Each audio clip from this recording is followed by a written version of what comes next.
ఆకాశంలో ఎదురులేనిదై స్వేచ్ఛగా తిరిగే పక్షిరాజు అయిన గ్రద్దకు 40 ఏళ్ల వయసు వచ్చేసరికి ముక్కు వంకరిపోతుంది, రెక్కలు బరువెక్కుతాయి, గోర్లు బలహీనపడతాయి.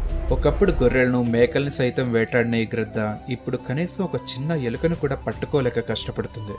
ఈ పరిస్థితిలో ఉన్న గ్రద్దకు కేవలం 2 మార్గాలుంటాయి. ఒకటి, ఆకలితో చనిపోవాలి, లేదా ఈ పరిస్థితిని అధిగమించడానికి ఏదైనా చేయాలి. అప్పుడు ఈ గ్రద్ద 2వ మార్గాన్ని ఎంచుకుంటుంది. ఒక కొండపైకి వెళ్లి తన ముక్కును రాయికేసి పగలగొట్టుకుంటుంది, తన గోళ్లను విరగ్గొట్టుకుంటుంది, రెక్కలను పీకేసుకుంటుంది. దీని వలన కలిగే విపరీతమైన నొప్పిని బాధను భరిస్తూ అవి మరలా పెరిగేంత వరకు ఏమీ తినకుండా ఒక నిద్రాస్థితిలో ఉంటుంది. ఒకరోజు అవి మరలా పెరుగుతాయి.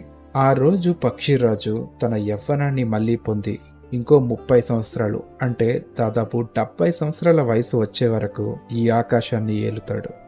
నిజానికి ఇది ఒక కల్పిత కథ అయినప్పటికీ ఎంతో మందిలో ప్రేరణ కలిగించే ఒక ఆత్మకథలా ఇది నిలిచింది. కొత్త సంవత్సరం అంటేనే కొత్త ఆశలు, కొత్త లక్ష్యాలు. కానీ మనలో కూడా కొత్తదనం వచ్చి దృఢమైన సంకల్పం వచ్చినప్పుడు మాత్రమే మనం వాటిని సాధించగలం. అందరికీ హ్యాపీ న్యూ ఇయర్.